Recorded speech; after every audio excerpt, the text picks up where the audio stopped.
तो बीजेपी के इन हमलों का जवाब देने के लिए कांग्रेस ने भी देरी नहीं लगाई। ट्विटर पर कांग्रेस प्रवक्ता रणदीप सुरजेवाला ने सफाई दी कि राहुल गांधी ने अपने भाषण में बीजेपी पर तंज कस रहे थे। यानी कि राहुल गांधी ने मसूद अजहर को बीजेपी के मसूद अजहर जी बोला। रणदीप सुरजेवाला ने एक दिन पहले राहुल गांधी के ट्वीट का भी हिस्सा दोबारा जोड़ा।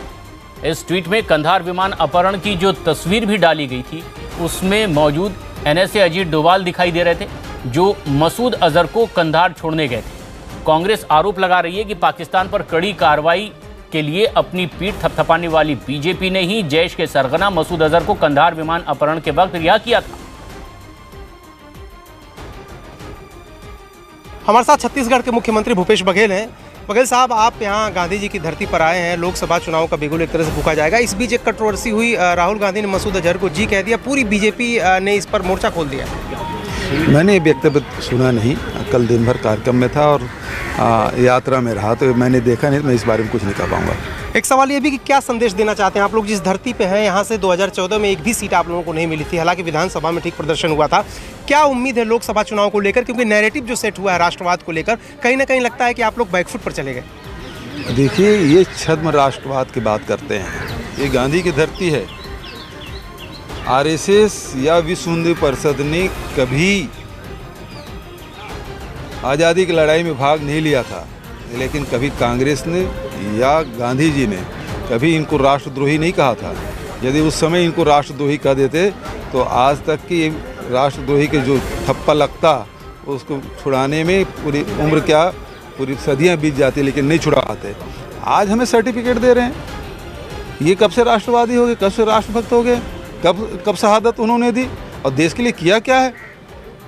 ये लड़ाने का काम किए, जाति जाति के बीच में, धर्म धर्म के बीच में लड़ाने का काम करते हैं और अपन उल्लू सीधा करते हैं। लेकिन जिस तरह से कांग्रेस नेताओं के बयान कुछ हाल के दिनों में, नवजोत सिंह सिद्धू, दिग्विजय सिंह, अब राहुल गांधी, बीजेपी ये कह रही है कि पाकिस्तान का, आतंक का और कांग्रेस का कोई ना कोई तो रिश्ता है। आतंकवादियों का रिश्ता इनका हो सकता है और इनका है, क्योंकि आतंकवादी को छोड़ने यही कंधार गए थे।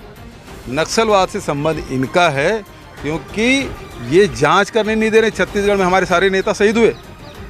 2013 में 25 मई को हमारे प्रदेशाध्यक्ष, पूर्व सीएलपी लीडर, पूर्व केंद्रीय मंत्री विद्याचरण सुख और नंद कुमार पटेल और महेंद्र कर्मा की शहादत हुई, लेकिन आज जांच करने तक नहीं दे रहे हैं। जो एनआईए ने जांच की थी, अब वो फाइनल रिपोर्ट सबमिट कर दी, उसमें कुछ है ही नहीं।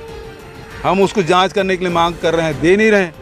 तो नक्सलियों से इनके संबंध, आतंकवादियों से इनके संबंध, और हमें आरोप लगा रहे हैं। इनको तो जवाब देना चाहिए कि जो होटल ताज में आक्रमण हुआ था और सूट बदलने के नाम से तत्कालीन गृह मंत्री से इस्तीफा मांगा था और नरेंद्र मोदी जी फोटो शूट करा रहे थे, अब भारतीय जनता पार्टी कब उनसे इस्तीफा मांगेगी, ये मैं जानना चाहता हूँ।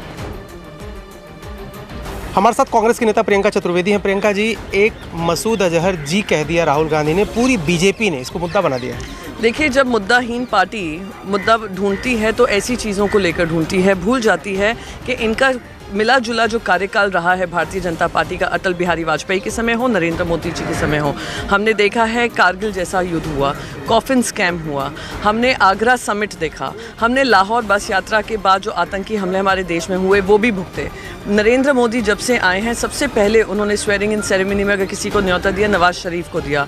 बगैर न्योते के पहले प्रधानमंत्री होंगे जो पाकिस्तान की धरती पे होकर आए। बगैर पाकिस्तान आईएसआई को कभी हमने तवज्जो नहीं दी थी, पाकिस्तान आईएसआई को बाकायदा पठानकोट बुलाया है।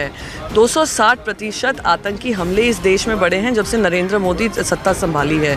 तो ये जो देशद्रोह का काम है, देश के साथ विश्वासघात का काम है और नेशनल इंटरेस्ट को लेकर अपनी राजनीतिक रोटियां सेकना उनकी हिपोक्रेसी दर्शाता है कि जब जब इनको देश की सत्ता की जिम्मेदारी दी है, इन्होंने देश के साथ और देश को पाकिस्तान के साथ कॉम्प्रोमाइज़ कराया है। लेकिन जी लगाया जो मसूद